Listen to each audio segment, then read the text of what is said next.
बच्चों, एक प्यारा सा गांव था जहां लोग चैन और प्यार से रहते थे। इस गांव में रहीम नाम का एक कसाई भी रहता था। रहीम पहले ईमानदार था, लेकिन धीरे धीरे उसके दिल में लालच आ गया।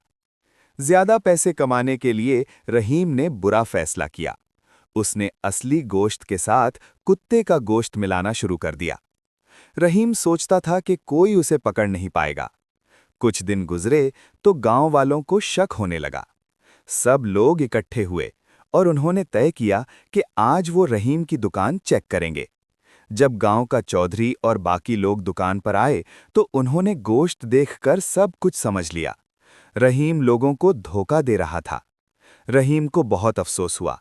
उसने सबसे माफी मांगी और वादा किया कि दोबारा कभी गलत काम नहीं करेगा।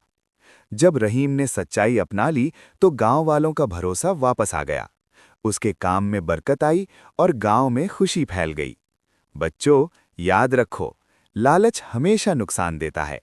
सच्चाई हमेशा इज्जत देती है।